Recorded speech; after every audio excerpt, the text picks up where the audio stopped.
Hello and welcome to Digital Farm TV Rural News. I'm Andy Walker. Increased Chinese demand is going to mean a big boost in sales for Australian dairy manufacturers, particularly cheesemakers. The Australian newspaper has reported that China's demand for Australian dairy products increased 4.7% to $291 million last year, with cheese up 22%. The Victorian dairy industry, which produces about 86% of national dairy exports, will step up production to meet growing world demand, particularly from China, Australia's fastest growing cheese export market. A spokesman for Victorian cheese producer Meredith Dairies Wilson said the company was stunned at the increased exports and was looking to gear up production. Chinese incomes are rising and the country's demand for better quality food is following close behind. The fate of thousands of Australian sheep remains in the balance, with a Pakistani court adjourning a decision on whether or not to cull them. Warning: some viewers may find the following videotape disturbing.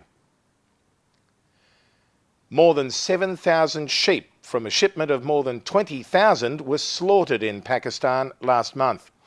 The 7,000 sheep had their throats slit or were stabbed and clubbed to death. Some were reportedly buried alive. The cull was halted after Australian exporter Wellard and the Pakistani importer secured a Pakistani High Court injunction.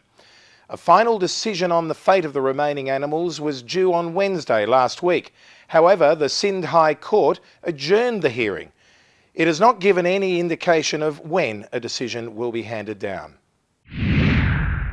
The Australian Financial Review has reported that independent MP Bob Katter wants the federal government to consider an extra $1 billion of support for debt-ridden farmers during the next 3 years to prevent disaster in regional Australia and a fire sale of properties. At a rural financial roundtable with Treasurer Wayne Swan in Brisbane last week, Mr Katter planned to call for a government-funded reconstruction board to buy farm debt and lease land back to farmers.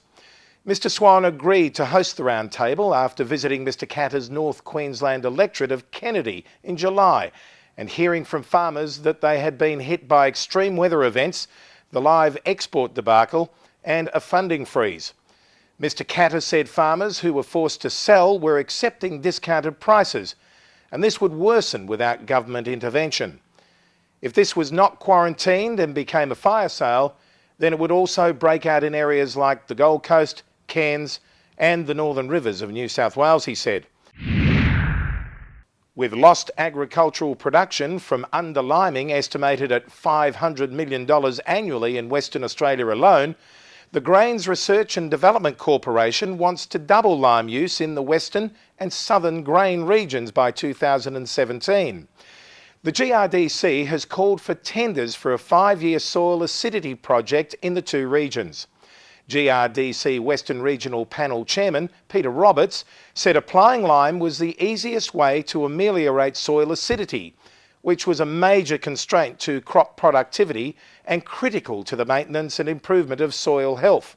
Western Australia surveys in 2012 by the Department of Agriculture and Food and two consultancies indicated that current lime application fell below that needed to maintain soil pH levels at the critical minimum levels of 5.5 in the soil surface, 0 to 10 centimetres, or 4.8 in the subsurface, 10 to 30 centimetres. A similar situation existed in southern Australia, where lime use during the past decade was only about 50% of what was needed to prevent soils from becoming more acidic. Finally, this week, it's a new toy for the boys. The production model Gibbs Quad Ski, an amphibious ATV manufactured by US company Gibbs Technologies, based on a design by New Zealand inventor Alan Gibbs, will be available for retail sale in America next month for around $40,000 US. The Quad Ski is a 4-stroke quad bike that converts to a jet ski. It features a top speed of 72 kilometres per hour on land and water, a proprietary marine jet propulsion system and wheel retraction.